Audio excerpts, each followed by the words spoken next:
Steve Mignani here doing the junkyard crawl, or am I? Well, I'm actually out in the woods. Actually, this is the roadside crawl. Here in New England, especially in Brimfield, Massachusetts, you can find cool cars kind of just off the road. Case in point, a pair of 1954 Hudsons.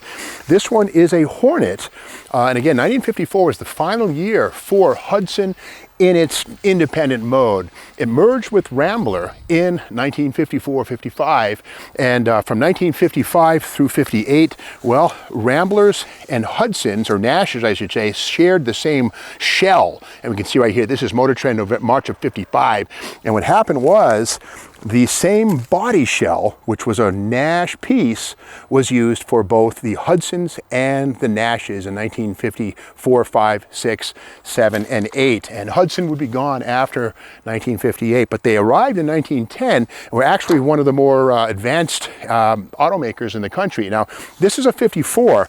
Now, no V8s in Hudsons until you get into 55. But if we look under the hood here, this one has the big 6-cylinder engine. Now, here's the crazy thing.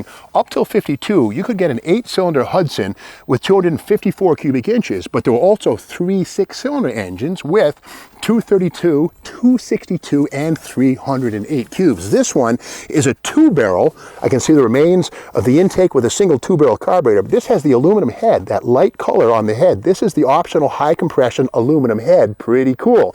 And the only thing better than this is a twin H power car. We'll get to that in a second. Now, Hudson, starting in 1948, had something called step-down design. Now, these were unit construction cars, not body on frame, but if we take the camera and look in here, the footwell area, you can see where the sill is kind of tall, the floor goes down inside, and that was Hudson's step-down design. And the whole point there was that the frame was like a guardrail around your body, theoretically, and beyond that, it allowed for a lower floor, for a lower driver's position, and a sleeker overall profile. Now, this one here has the 3-speed manual transmission, the clutch pedal on the floor. This one is probably a radio delete car. The reason I say that is even though there's a hole in the dash where the plate was probably removed, that big hole over there, this, as a radio car, would have an antenna right here. The antenna would stick up like that, and you'd actually tune it from inside the car with a knob. There's no hole, so more than likely this was not built originally with a radio. Now, this is a 4-door Hudson Hornet, and that 6-cylinder engine is either the 308, the 262, or the 232, I believe it was.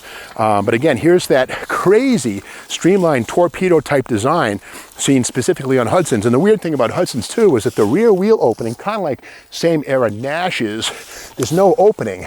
The wheel is tucked inside, so it made for a very streamlined or bizarre looking car, you choose. 1954 was the final year again for this step down torpedo shaped body, and just nice little touches like the gas filler door right here on the back. Fill her up with leaded fuel. All the leaded fuel you want goes right in that right there. And here at the back we have the optional bumper guards here. Here's the Hudson logo on the back. And again, 1910, first year for Hudson.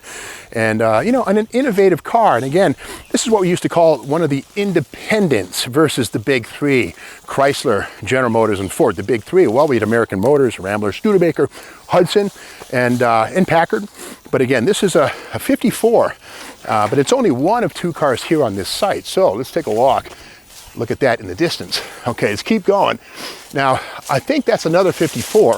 The thing I love about the junkyard crawl, or in this case, the roadside crawl, is that you don't know what it is until you get to it. So, another 4-door, another Hudson Hornet.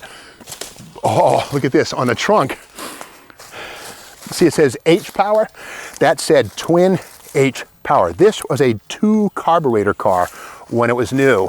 And that means it once had the 308, the big 308 cubic inch 6 with twin carburetors. This was as powerful as it got in a Hudson in 1954.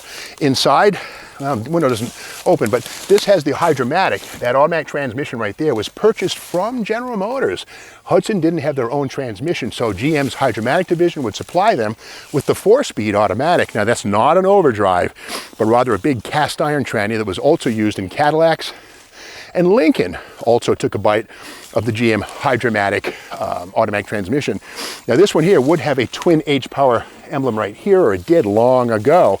Can't open the hood. This tree That's got to weigh about 800 pounds, so can't get that off of there. But again, this is a twin H-Power 4-door Hudson Hornet. Now, if you watch the movie Cars, I think there was a Hudson character in there, Doc Hudson, Steve McQueen, or Paul Newman played the voice of that. But one thing about the Hudson is it has a huge NASCAR history. Fronty Flock, Tim Flock, the Flock brothers were major NASCAR drivers in the 50s running Hudsons. And again, with that step-down body design, they sat so low, they rode around corners better than a lot of the competition, even with the big 6-cylinder engine. Now, another thing too, this Hudson's racing program was run by a guy named Vince Piggins. He was behind the twin H-Power engines, the 7X engines. Well, Vince Piggins went to General Motors, and if you like a thing called the Camaro Z28, Vince Piggins was behind that too. So here we have it, man, a pair of 54 Hudsons, the final year for the Hudson body style before the Nash merger, which a lot of folks call hash, as in Hudson and Nash. The hash is for 55 through 58, but you just never know what you're going to find on the side of the road. So keep your eyes open, and if you like this video, be sure to subscribe to the Steve Maggs YouTube channel.